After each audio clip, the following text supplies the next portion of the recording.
Okay, people. Boy, oh boy. I'm taking notes. Do you see?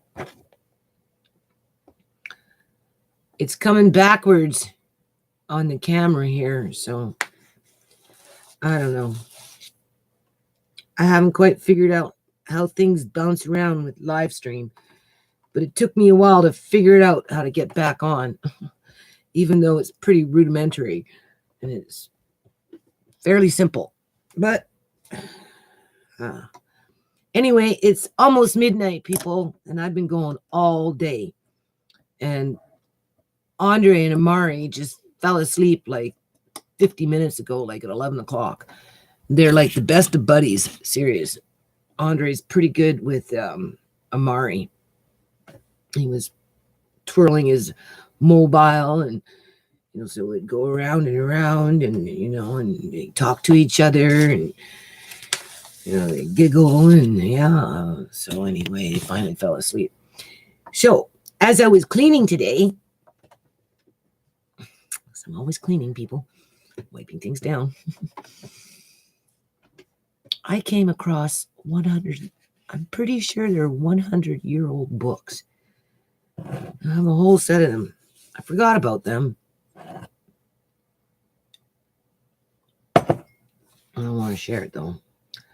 I guess the way I'm seeing it, it's reading backwards for you guys, too. So I guess that's the unfortunate part of doing any kind of live stream, whether it's done through a webcam or whether it's done through a cell phone. Videos, like a video camcord, will read this in the correct way. It won't be backwards.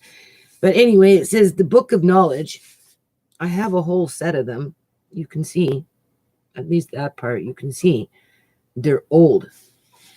This is where I really miss Shimei, because Shimei promised me she wouldn't throw out the books when I pass. Right? Because she liked to read. Right? And she played music, so she read music too, right? And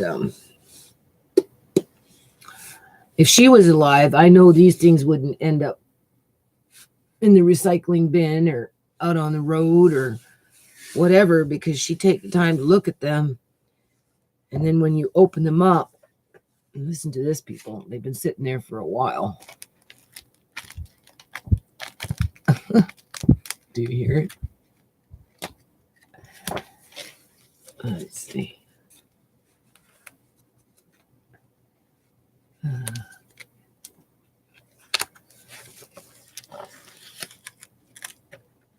It has some ideas in there.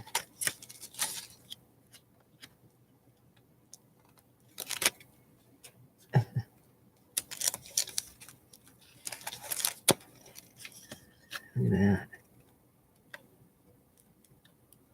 These books, it's 100 years old. I'll read the copyright on it.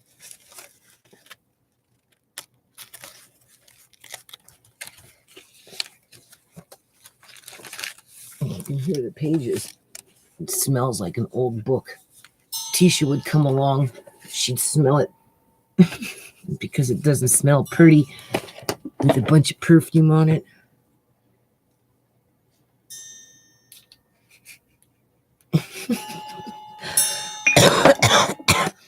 I'm actually allergic to perfumes. You're probably wondering why I got perfume over there. I got 3 bottles of perfume, actually 4.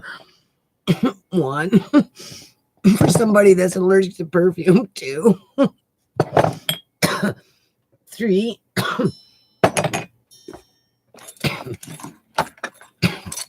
I'm working in the yard all these years. Seriously. 4. Oh, geez. Anyway, there's 4. But yeah, Tisha's finicky that way. If it doesn't smell good, she wants to chuck it out. Oh, and I'm like, Tisha, things cost money, man. And you got to watch what you throw out, because you might be throwing out 100-year-old books just because they don't smell like something fresh out of the wash machine or out of the store. I'm just rubbing the perfume around it.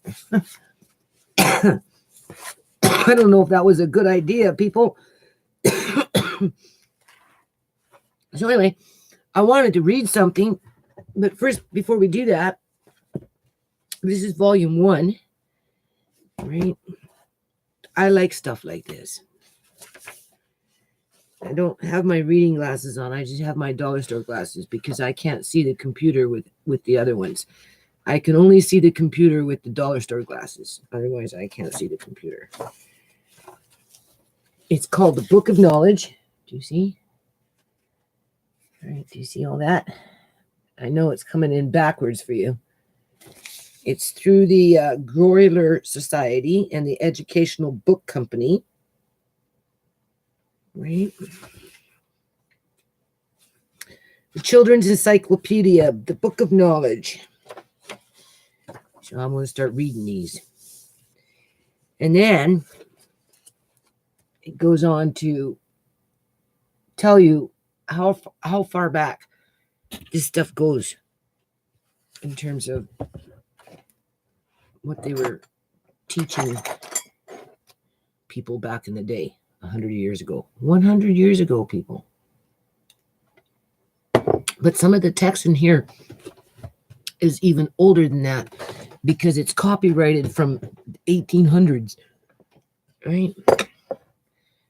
So text and illustrations in this work are protected by copyright as follows. Copyright 1911, 1912, 1918 by the Groyler Society. 1918 is the highest year that I can find in terms of when this book was written in terms of copyright.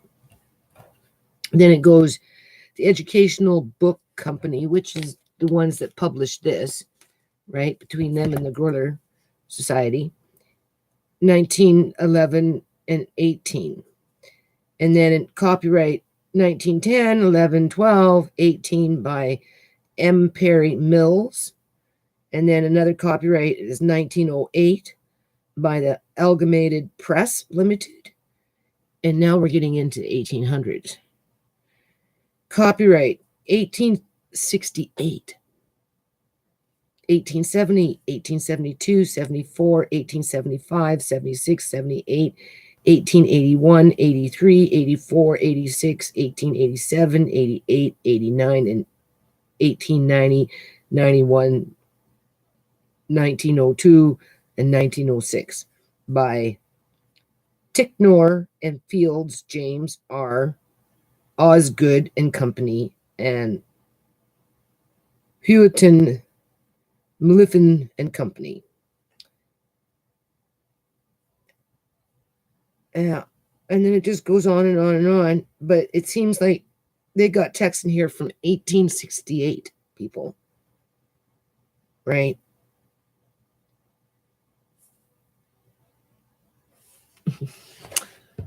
That's amazing.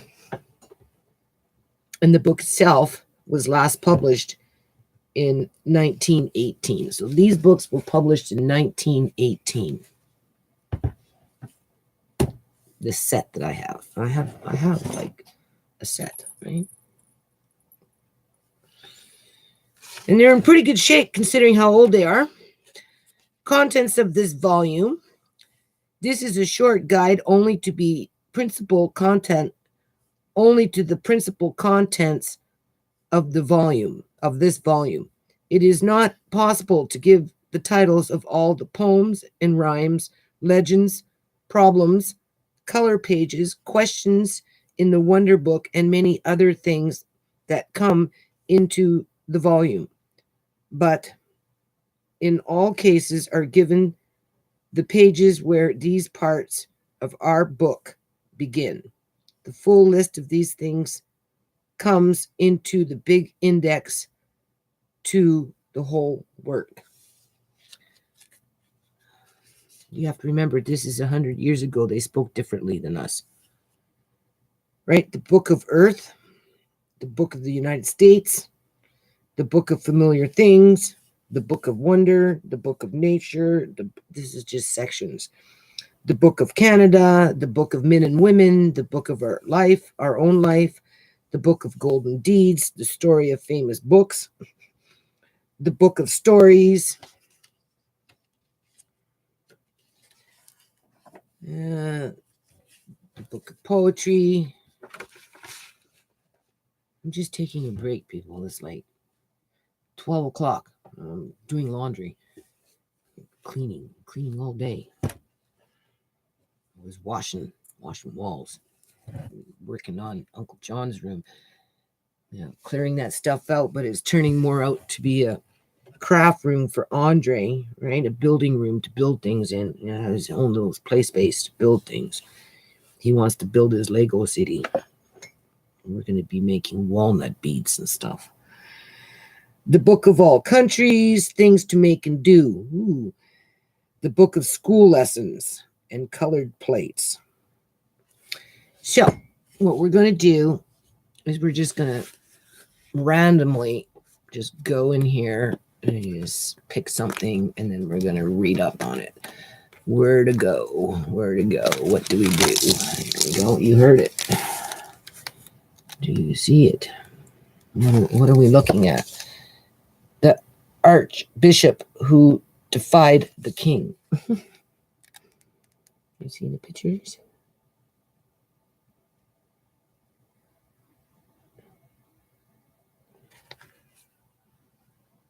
Hold on a minute.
Oh, look who I got. I got Amari. He woke up. Didn't sleep very long. 20 minutes. That's okay. He's got to get up early in the morning, people. He'd be hauled out of here, right? 9 in the morning on a Saturday. Anyway, let's go on and see where we are. What did we pick? I'm not sure. Don't even know if you can hear this. Ooh, let's see. This is not what I had before. The other one I had before, I don't even know how I got it, people, because I had access to the control center. I don't have no control center here. I don't know what I have.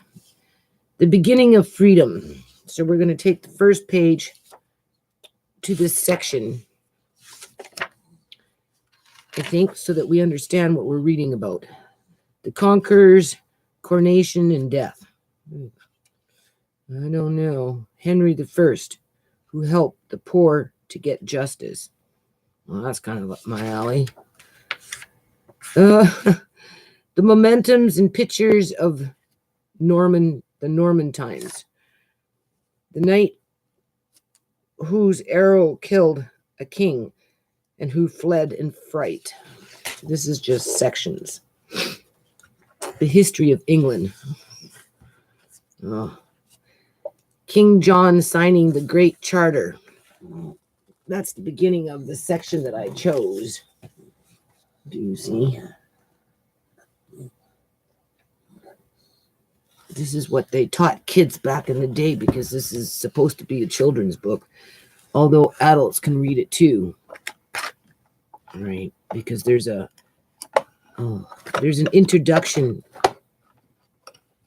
all right, which I probably should read, but we'll just read this for a minute. The history of England. England, the book of all countries. So that's the section I chose in terms of when we get to that one little part there. Oh, it even has pictures of trains in here. You can hear the pages. Can you hear the pages? Henry III promising to obey the law. I'm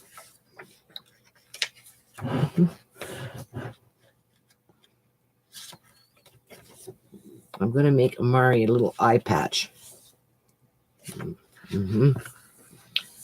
I can't get to my sewing table, my sewing machine yet, but I think I'm just going to make it by hand.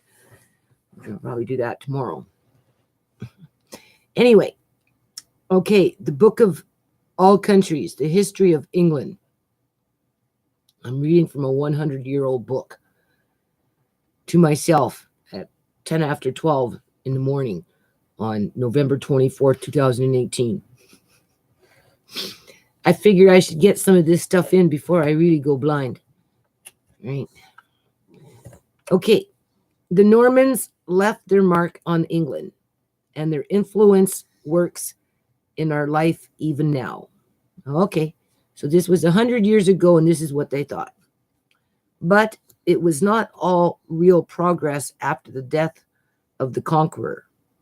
There were still fighting for the crown.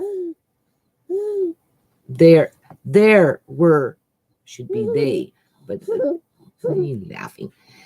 There were still fighting for the crown, and the throne was all the more insecure because the kings. This is what are you doing? Just stop looking at that hand. You're just being a little ham. You're just being a little ham. This Mr. Giggles. He wants to look at his hand, people. He likes looking at his hand. Okay. Anyway, come on. Stop.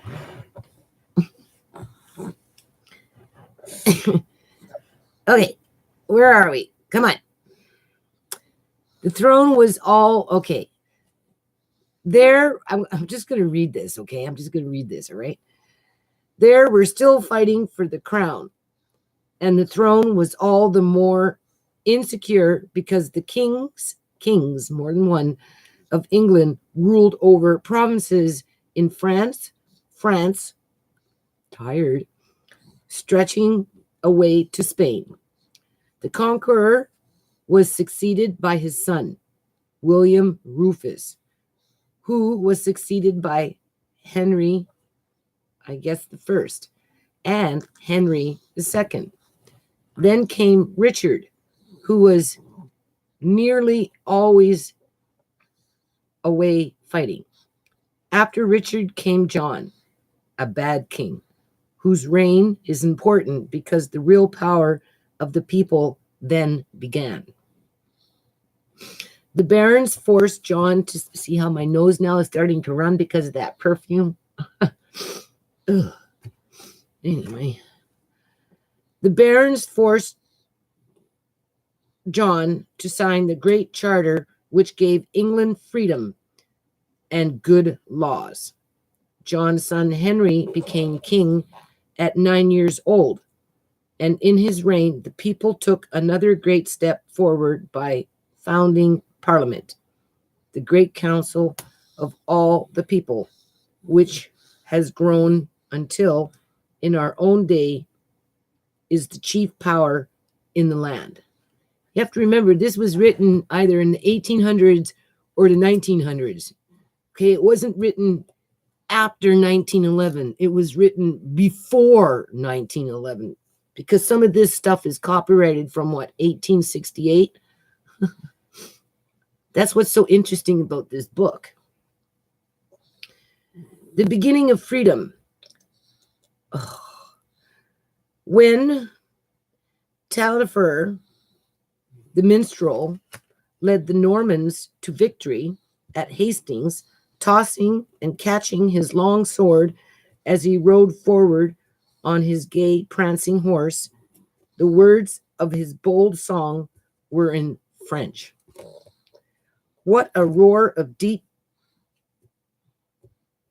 bass voices as the whole army behind him took up the air. When the voice of the Archbishop rang out in Westminster Abbey 2 months later, Christmas Day, asking if it were the will of the people that William should be crowned king, he spoke first of all in French. So French was predominant. But you say all this happened more than 800 years ago. How do you know what they said and in what language? Look again into the case in the British Museum, where we saw the actual message from the past in the story of Bede and in the Anglo-Saxon Chronicle. This is a children's book, people. You will remember, I have Groyler children's books too, but more my time, right? They're nothing like this. You will remember that the open pages tell of the angel boys at Rome and a great victory over the Danes. Next to the chronicle comes a history of the Norman conquest in French, written by a man who knew many of those who had fought in the great battle. For many years, authors wrote in French because the king and his court and nearly all the richest people in England spoke French. Did anyone know that? I thought they spoke English. They're British, not French. There is an old poem written for the children of those times in French, with English meaning below, just as the French lessons in this book. Oh, I wonder if there's French lessons in this book. The writer of long ago says that he has so arranged it in order that the children may understand what they are reading and when to use son, exet, son, mon, et ma, la, et la. That's all French. Even the accounts of what was done in the law courts and at the meeting of the wise men who helped the king to govern the country were all in French. But the use of the language spoken by Bede and Alfred did not die out as some thought it would, any more than did the English nation, sorely oppressed as it was. But slow degrees, the English and their language rose again. Normans married English wives, and naturally their children and grandchildren spoke both French and English. Slowly, the use of French as a separate language passed away, but the English language, which we speak now, contains many words brought over by the Normans. So this is history. Reading up on some history. Oh, right. Amari's just enjoying sitting here listening. He's kicking his feet.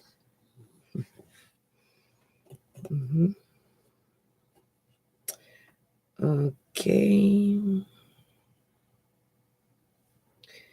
Amongst other traces left by the Norman conquerors are the strong square towers or keeps, to be Thames, but at Norwich and Rochester, and many other places. Most of them look strong enough now to stand a siege and take us back to the days when the nobles shut themselves up in them and sallied out to make prisoners and to steal and plunder.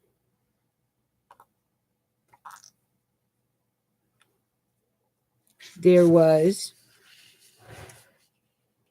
no redress for the unhappy neighbors. We have always looked at the beautiful little Norman chapel in the Tower of London, where the Conqueror and his family are believed to have tended service, and all over England and the south of Scotland, we can find examples of the round arches and beautiful moldings which go towards making what is called the Norman style. The monuments and pictures of the Norman times. Okay. So, how much of this should I read?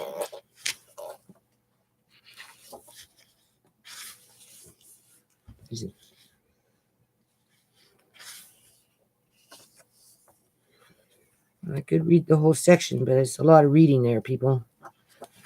Anyway, the monuments and pictures of the Norman times. Some of the abbeys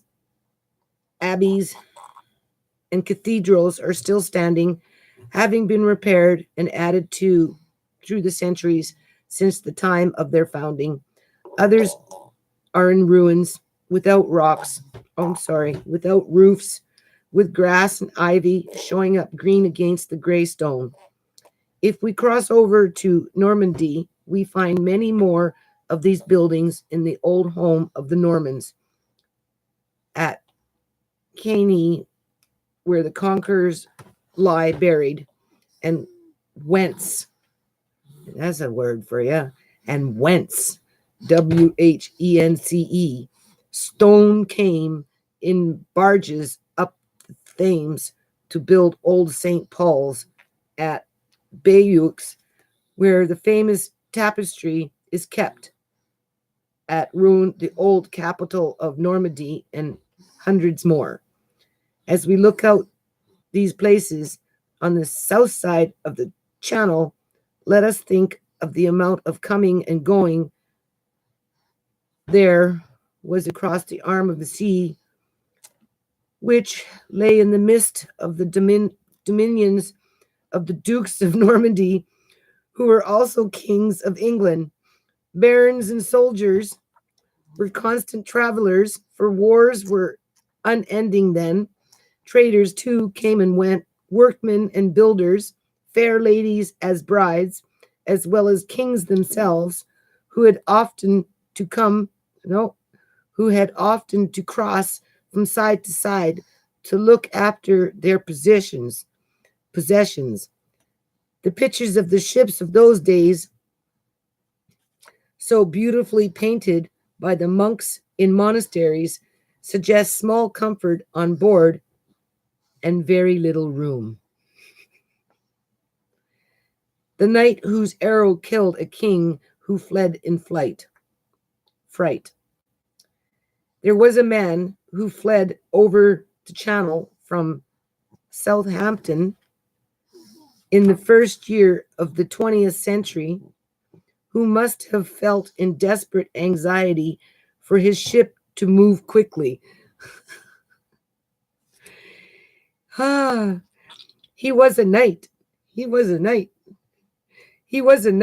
who had been hunting in the New Forest with the Conqueror's son, William, called Rufus or Red, on account of the color of his hair. Either by accident or not, the arrow he shot killed the king, and the knight was so frightened, he rushed away to Normandy. You can see the stones set up in the beautiful forest to mark the spot, but there was no mourning for the Red King. People were glad and thankful when he died. His brother Henry I was king after him. His nickname was Buceler, the French for fine scholar. He began well by giving his people 3 days after his brother's death a letter in which he promised to set right the bad rule of his brother's time and to keep the laws of Edward and Alfred. There are many of these letters or charters that we can see in the manuscript room of the British Museum, promises of all kinds about lands and government made through many years of history. The earliest belong to Saxon times, and you can find on them many names that you already know, such as Edgar, who rode on the Dee, Canute, the Danish king, whose flattering courtiers asked him to command the waves of the sea to stop. Edward the Confessor, who built Westminster Abbey.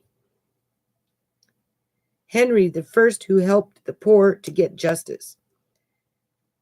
Then you can pass on to those of William I and his 2 sons, granting land to various nobles and churchmen, all with Norman names. Next comes a grant by Matilda, the daughter of Henry I, of land to the lovely Abbey at Reading, where to this day the ruins, kept in fine order, can be visited by the thousands of people who live near and work in the great biscuit factories and in the seed nurseries of blazing colors that we can see as we travel past on the Great Western Railway. Henry had pleased the English very much by marrying a princess who was the daughter of Queen Margaret of Scotland, belonging to the old royal family of Alfred. Of course, I'd be reading about kings and queens, right? You know, you just have a whole book to choose from, and I got to pick kings and queens. Knock on wood.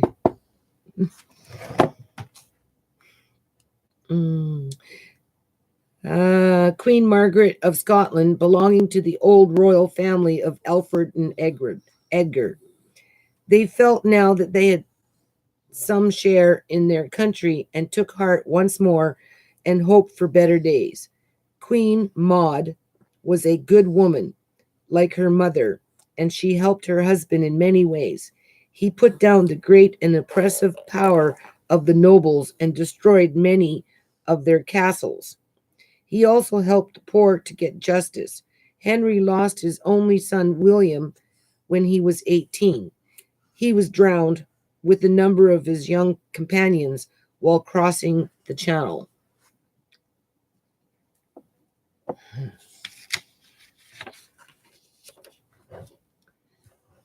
The fine new white ship in which Henry had been persuaded to let his son travel struck a rock, and only one of the passengers managed to hold on to the wreck till morning. Henry never recovered from the great shock, and through the noble promise to take his daughter, Matilda, for their queen at his death, it was his nephew Stephen who succeeded him. The wailing of the people when the land bare no corn. In Henry's reign, I'll just read this section. Amari's enjoying it. Okay. In Henry's reign, the Anglo-Saxon or English Chronicle, begun by Alfred, and continued year by year in different hands, came to an end. Matilda and Stephen disputed long for the crown. An old chronicle of the time given An old chronicle of the time gives an account of Matilda escaping from Oxford with her companions over the Christmas snow, all dressed in white, so as not to be seen.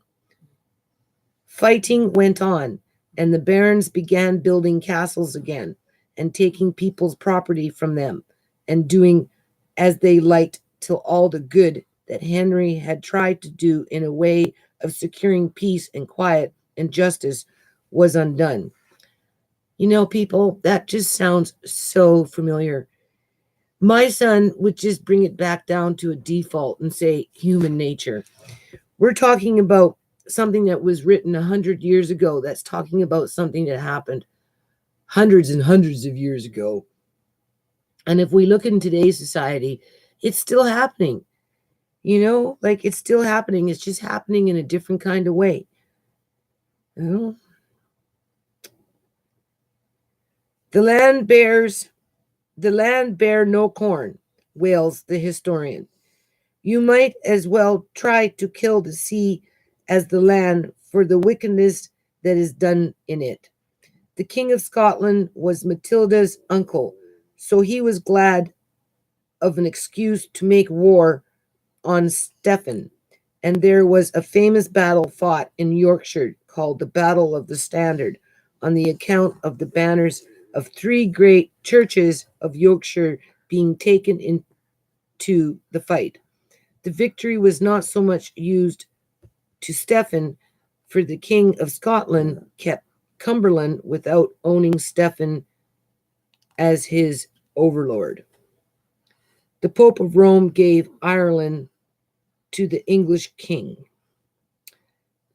When Stephen died, Matilda's son became King Henry II. His wife Eleanor was a French princess. She was a heiress of to inherit something, of three splendid provinces in France, and Henry was in his own right Duke of Normandy and overlord of Brittany, so that his dominions reached from the north of England to the Pyrenees, the great mountains which separate France and Spain. Well, now we need a map behind us so we can point out where it is, right? Much as he was always going to war and planning to get more. Like, yeah, well, what's the matter with people? Why can't they just be satisfied with what they have? Especially, he wanted to be king over the whole of British Isles. After restoring order in England by destroying castles and reestablishing the power of the courts of justice, he made the Scot king give up North Cumberland, and Westmoreland, all south of the Cheviot Hills.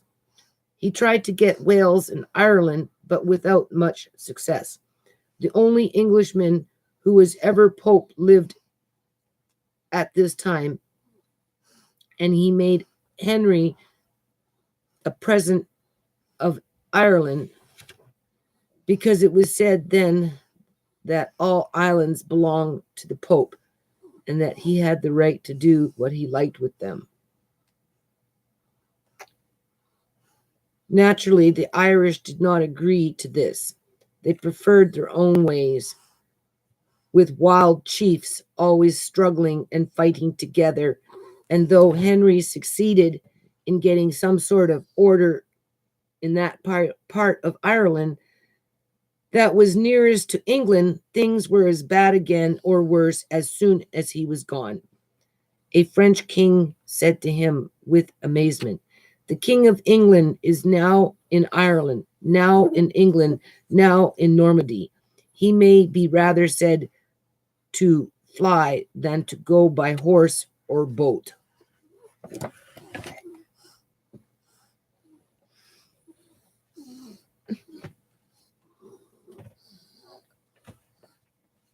Okay. The terrible thing that happened in Canterbury Cathedral.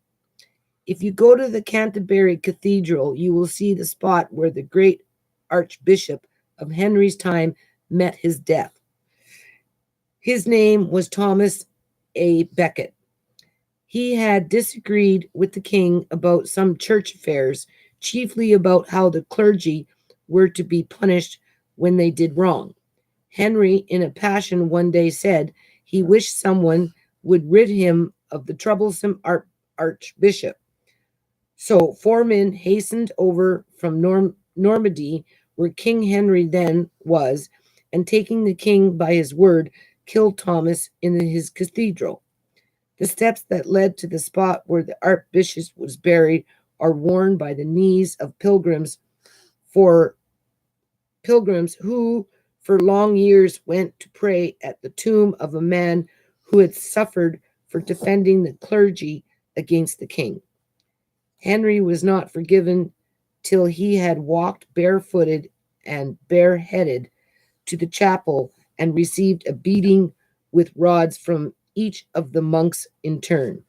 Before he died, he portioned out his great dominion to his sons, but they did not like his keeping the overlordship in his own hands, and there were miserable family quarrels in consequences. People fighting over money 100 years ago plus. People still fighting over money, people. People are kidnapping people today for money. People are ruining other people's lives for money. People are killing people for money. What has changed in 100 years plus?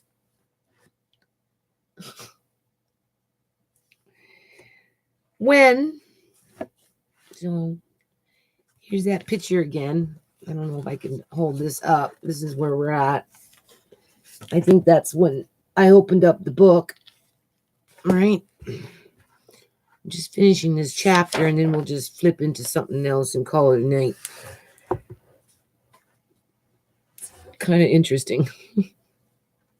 Mari is showing no interest in going to sleep. You are showing no interest in going to sleep. There's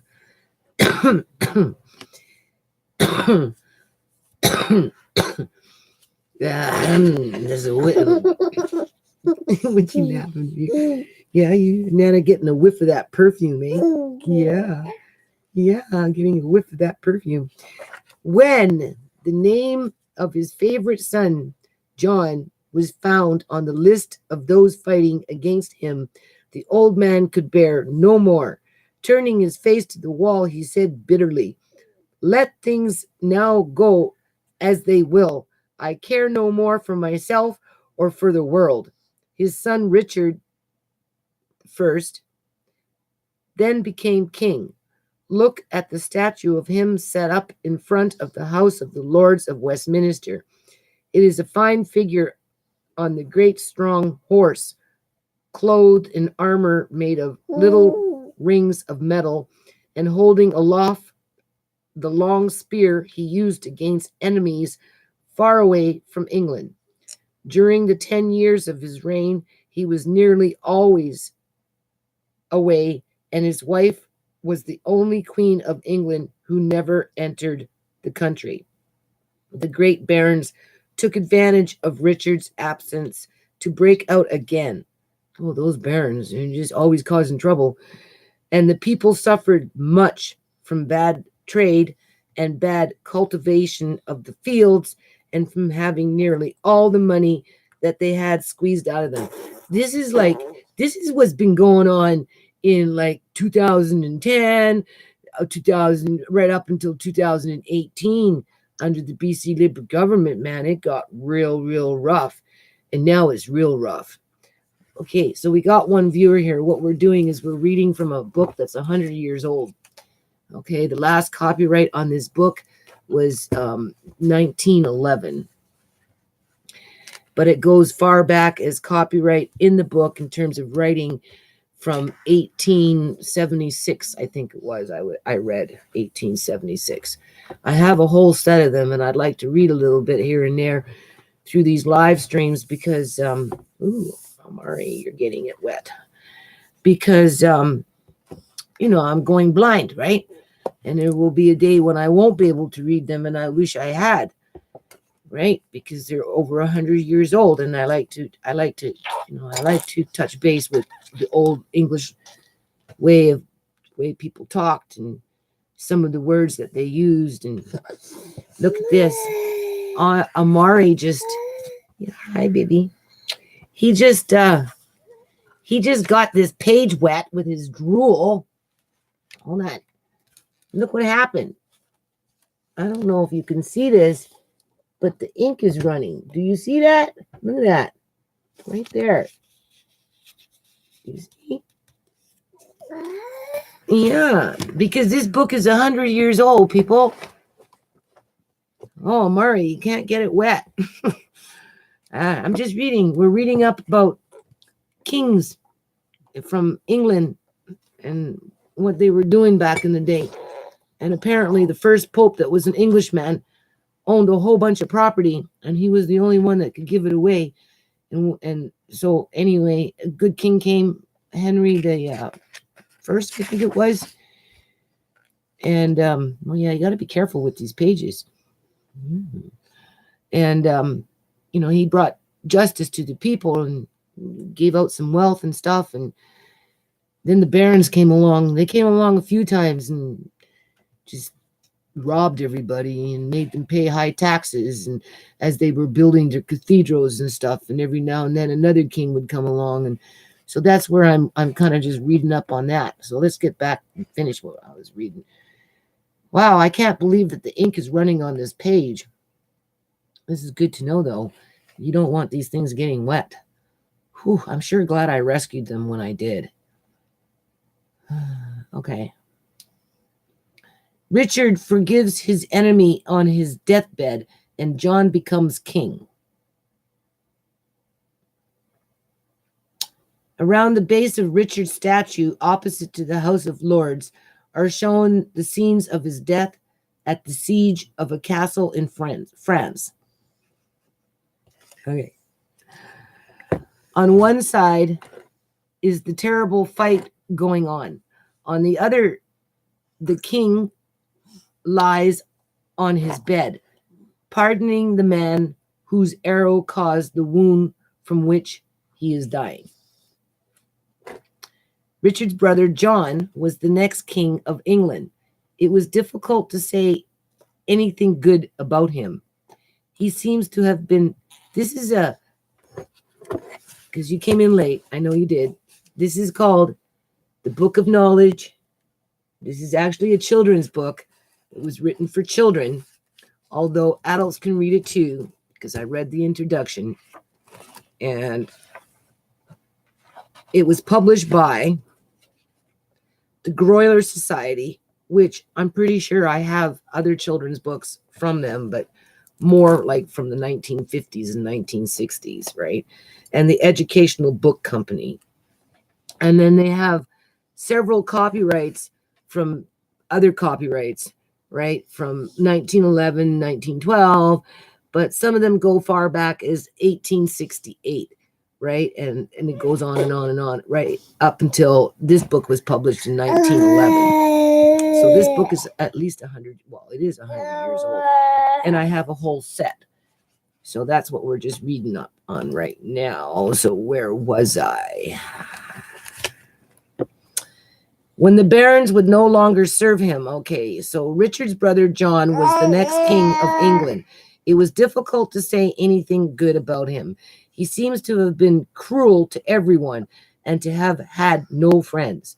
When the barons would no longer serve him, he wrung money out of his other subjects and hired foreign soldiers to fight for him in Scotland, Wales, and Ireland.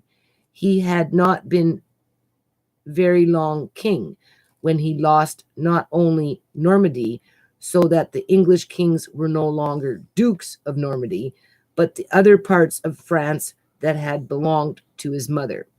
One of the most violent quarrels John had was with the Pope, who exercised, as the Pope did, then the right of ruling the churches of all the Christian countries, such as France, Spain, Germany, England.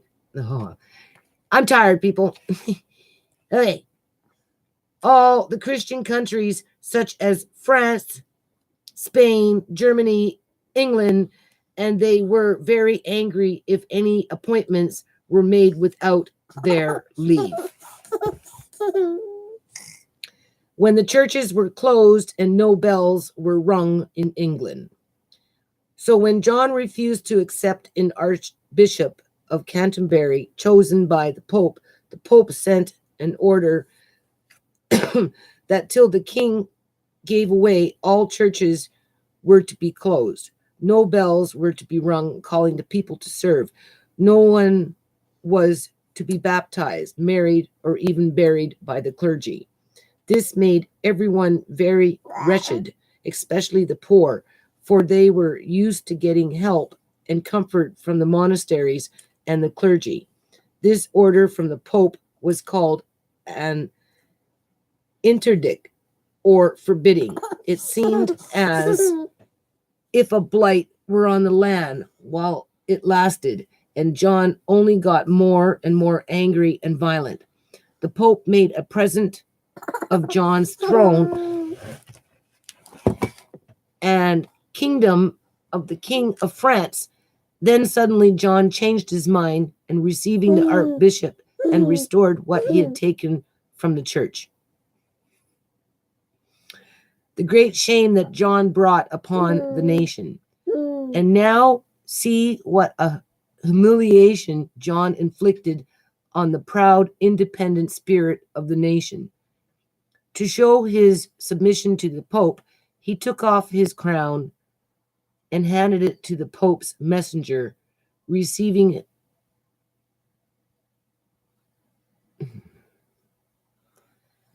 I'm cluing in on this. So the Pope was actually the king, right?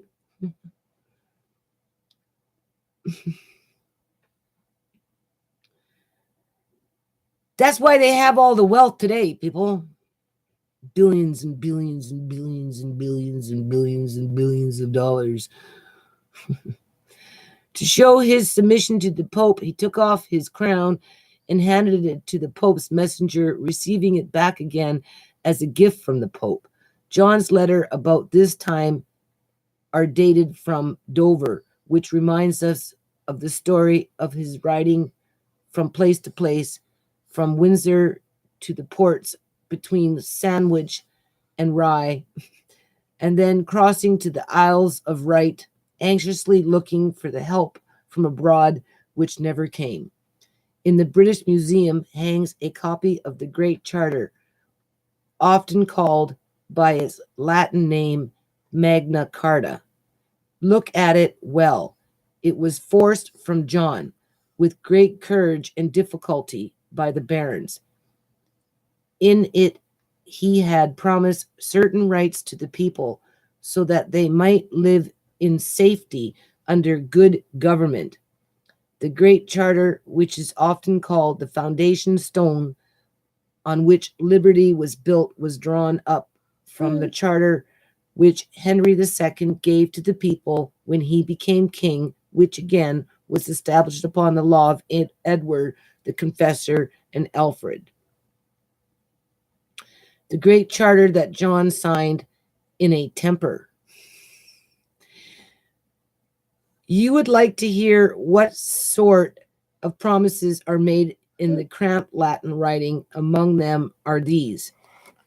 The king was not to make the people pay taxes without the consent of the Great Council.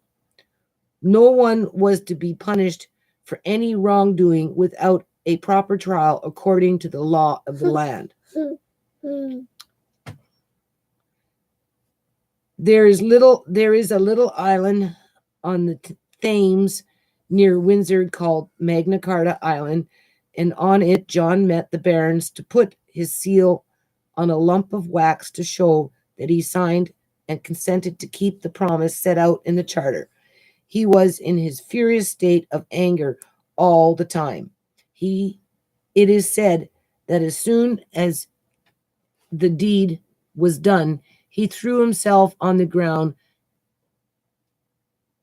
gashing his teeth and gnawing sticks and straws in his rage.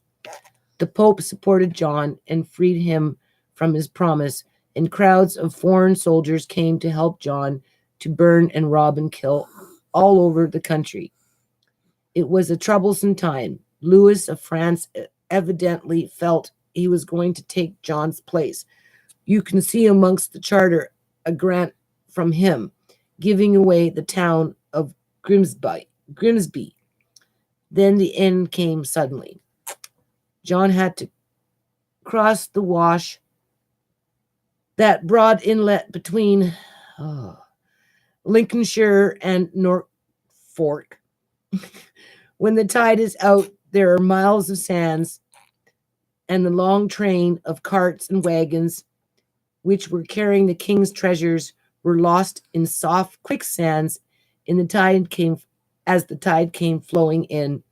Quite lately, a handsome cup was washed up near the shore of Wash, and it is believed to be part of the lost treasure of King John.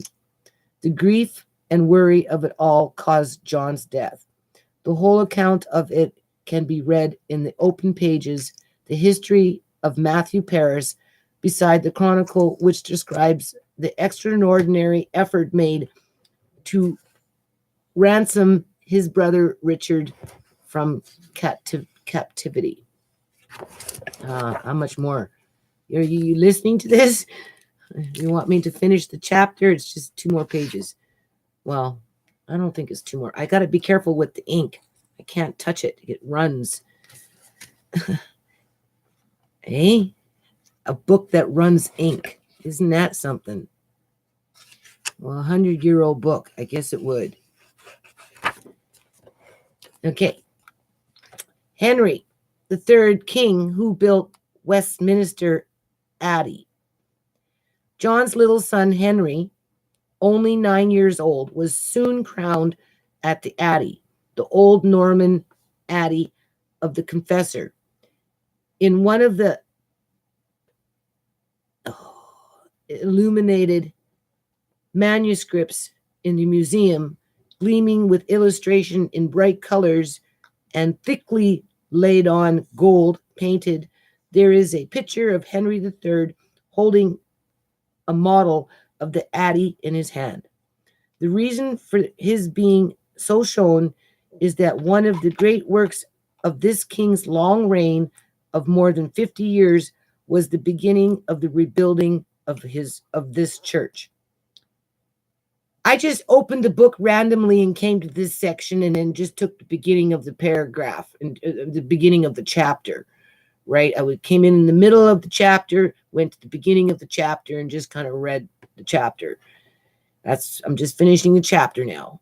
I didn't pick it specifically for any reason other than I just opened up the book and went random into it to see what we would get. And this is what we got.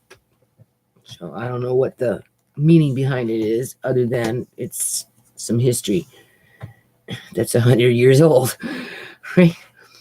From their perspective when they put this book together. We can still go. Okay, the reason for his being, okay, let's go back. Gleaming with illustrations in bright colors and thickly laid on gold paint, there is a picture of Henry III holding a model of the Abbey in his hand. The reason for his being so shown is that one of the great works of this king long's reign of more than 50 years was the beginning of the rebuilding of this church. He pulled down the old Norman east end and built it up again in the new style that had come in with arches pointed instead of round and with much higher walls, columns, and roofs. We can still go and look at this beautiful work of more than 6 centuries ago. Only part of the splendid tomb Henry set up in it for the body of Edward, the Confessor, now remains. The golden shrine and golden statues and precious stones are all gone. You may think it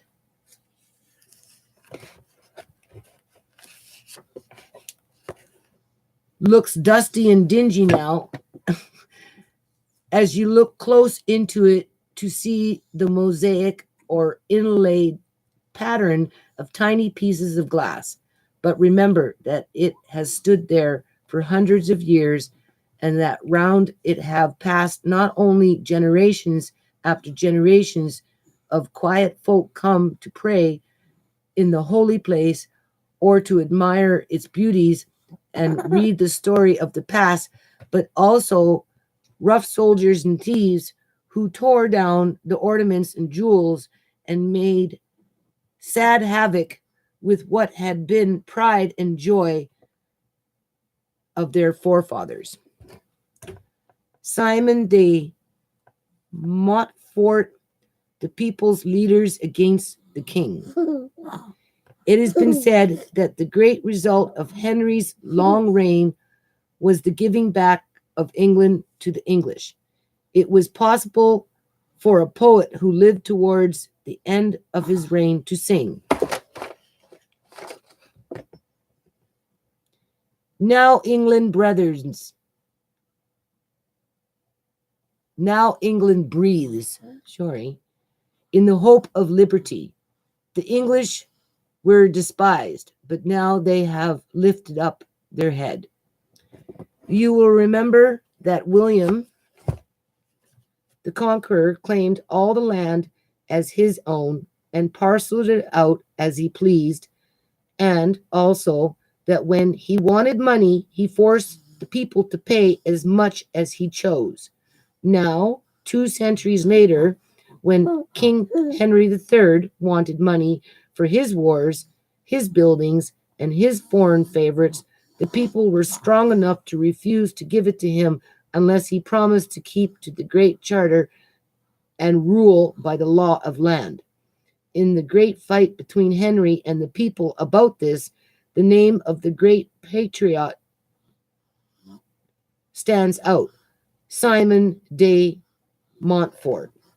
"I fear thunder and lightning, not a little, Sir Simon," said Henry to him one day when caught in a bad storm, "but I fear you more than all the thunder and lightning in the world." Oh, Amari's biting me. Amari! He bit me. He's just kicking his feet. He can't move very much, so he just goes like this, right? That's good, though. It gets him exercising. So that's why he's going like that, right? Kicking his feet. He likes to do that in the bathtub. He likes to swim, right? Okay. How the bishops flung down their candles at the night. He's just not tired. We have to get up at 8:30 in the morning because they're going to come pick him up at 9. This is what I mean. Like, who picks up babies at 9 o'clock on a Saturday morning? But besides that point, they're probably sitting there watching my video saying, well, who keeps babies up at 1 o'clock in the morning? It's not that I'm keeping him up. I just don't want him fussing in his bed. I don't want him being lonely, right? So he obviously doesn't want to go to sleep. He had a 20-minute cat nap. His brain is growing. That's why he's learning. He's enjoying himself. Now reading, Now I get into this maybe at least once a week. Go through all these series. Like I will have a whole, like a series of these books. Lots and lots of information in them. How the bishop flung down their candles at the king's feet. Before the actual fighting began, Henry made promises over and over again, only to be broken. Let us see and hear how these promises were made on one occasion. The great procession of bishops and clergy with splendid silk robes carrying lighted candles in their hands arrived at the great hall of Westminster where Henry awaited them. Then, standing around him, they spoke strong and terrible words as to what would happen to the king who took away any of the freedom of the land. As their voices died away, can you almost feel the hush after the loud, passionate talking? They flung down the lighted candles, saying, "May all those who take away our rights perish, as these lights perish. The king made solemn promises as the candles were relit, and the bells rang out joyfully to tell the news to the people outside. But the promises were broken. Typical politician, right? Nothing new, 100 years, 800 years, still the same old crap, right? But the promises were broken and the country had to fight again. You see, that's the difference between now and then. People used to fight. They'd come with their, sticks and their shovels and, their spades and their clubs and their rocks, right? And they'd fight, right? Today, people don't fight. They don't do nothing. Every now and then they rally. You got to give credit to those Americans. They'll get out there and rally, but they don't fight. People don't fight. And that's why things just get worse. Seriously. But besides that point, but the promises were broken and the country had to fight again. And Henry was forced to draw up new laws and add to the good old ones. Like Uncle John, the good old days, right? The new laws were written in English for the first time since the Norman conquest. Again, the king broke his word and more fighting went on till at last Simon succeeded in forming a talking place called a parliament after the French word parla, meaning to talk. Parlor, Parler, parlor is the French word meaning to talk. So there, you just learned some French. This was even more useful than the old assembly of the wise men had been. It was not only barons and bishops could discuss what was best for the country and the people, but knights from every shire had the right to come and talk. Also citizens from the towns, and these too had a voice to say what the people in their part of the country wanted done and how they wished the money to be spent which they paid in taxes. The Children's Encyclopedia of hundreds of years ago. The Battle of Lewes was the crowning victory of the barons under Simon. When Henry was taken prisoner at its close, did he think, one wonders, of the words he had said long before about fearing the conqueror. 3 years after this battle, a great thinker named Roger Bacon wrote a book about every sort of knowledge, which had been called the Encyclopedia of the 13th Century. Now that's a book to find.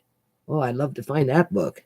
He speaks of geography, grammar, music, languages, arithmetic, and many other matters. The story of how hard he worked, how how he collected the materials, how poor he was, how kind he was in teaching others as poor as himself, is of great interest. Henry's son Edward helped him at the Battle of Lewes. Later, he went to join in a crusade, for these wars were still lingering on. And then, hold on, I can't get any, what is it called? Here's the picture. That was it. That was the chapter. The chapter is over. So we're just going to bring the picture here. That's, you see the picture? There's the words. And then the next chapter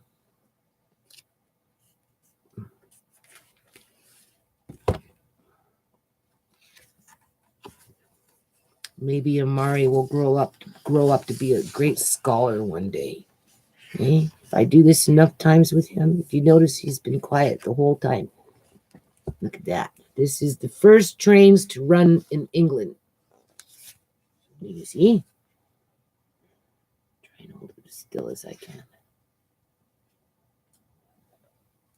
You see?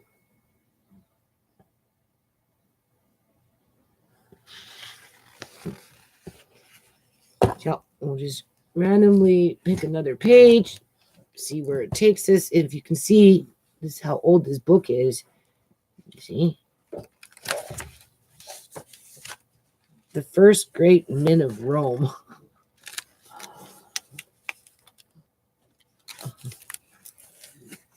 And then we've got book 2. I'll put Amari to bed now. But here's book 2, the Book of Nature. All right. So I think I'm going to try and do this once a week anyway, maybe more. Why not?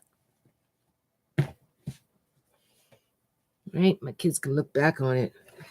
Before I go, I just wanted to say again, Shimei made me a promise that when I die, she wasn't going to give my books away. Oh, there's somebody there. You know, I'm so sorry. Eva, like, honest to God, like I was reading the book. I didn't even look on there. Oh, I'm so sorry. I didn't even see you in there in the chat. I see it. Neat. I love this. Seems that way. There you go. Exactly. Yes, I am. Yes. Wow. I'm enjoying this very much. Thank you. Oh, thank you too. You should do it. Channel you do, and I don't know what a ASMRI channel or ASMR channel is, and read. No, it's okay. Thank you. Okay. Well, I'm just trying to like get more into the live stream, and I want to build in some support groups for, various causes, like, support groups for grandparents. That would be a good one. Support groups for people who have lost loved ones, support groups for dietary needs for, children that are, like kind of like Amari, where they're, struggle with constipation because they don't move very much because of cerebral palsy, that type of thing. Is a channel that people do things that make you relax or sleep. I don't know. I don't quite understand. Yeah. So anyway, this is like, to be honest with you, I still can't even figure out how to connect into live stream just with my camera and my mic, because I don't want to install a decoder or encoder or whatever you call it onto my computer and use that. And the other night I did a live stream and I actually had access to what is it? The control room, but I don't even know how I got there because I couldn't find it tonight, and it took me a minute to find this one. So I'm just like playing around, and I was cleaning the house and just, getting into some shelving, and I forgot I had these books, and like they're 100 years old, right? I mean, like, it's nice to read. So Shimei, like, before she passed, she promised me she wouldn't give them away, but my younger son, he's really into the GPS and just Google this and Google that, and he likes books too. Mind you, he's a bookworm himself, but maybe not to the degree that I am. And my younger daughter, if it doesn't smell new and fresh and exciting, right, she'll throw things out, not realizing it's a 100-year-old book. So I put a little bit of perfume on it, right? But yeah, I enjoyed that too. If I keep it up, right, especially when I kind of started late, so I was a little tired. But I'm gonna follow through on this and kind of start going through the whole series. I know I'm very sorry about my daughter too. I miss her very much. But when I do stuff like this, it kind of brings me close to her, right? Because she really enjoyed books, and I know for a fact she would have kept every single book in the house, and I've got a lot of books, right? And so since we don't know where some of these books are going to go after I'm gone, I just thought I'd share them with my YouTube family, right? And friends and members and friends and that type of thing, and give something to look back on for the kids, right? And Amari really enjoyed it. He's looking at it. I'm going to make him a little patch. I'm going to do it by hand tomorrow. I'm going to do it by hand. I can't get to my sewing machine right now, but I'm going to put on a little patch for him. And maybe if he's just looking with the one eye, he won't be so interested to be looking at his hand all the time, because being cross-eyed is hard on him, right? But his issues are actually neurological, so he would require surgery to fix that. But before he has surgery, we want to make sure we get the proper diagnosis, which will probably come with the next MRI at the Children's Hospital and in combination with blood tests and that type of thing. So, yeah, bless your heart too, Eva, right? And I'm going to call it a night, and maybe I'll try and do this again tomorrow. I don't have a fixed time because I kind of go with my energy flow. And, I'm working all day. Yesterday I was outside in the rain. So I just wanted, like I said, I was just cleaning, getting into this corner, and I'm like, oh, I forgot what's in this. What are these books?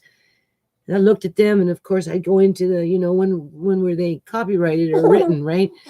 And whenever I find an old book that's 100 years old, right, I always get excited.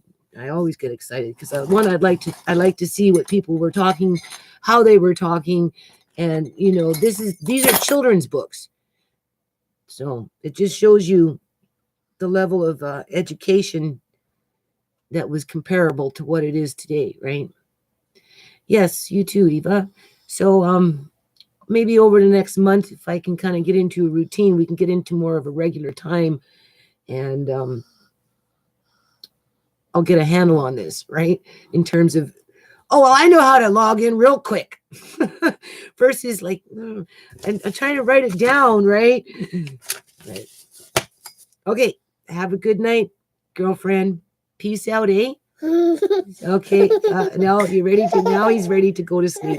Say good night. He's getting fussy now. Okay. Good night.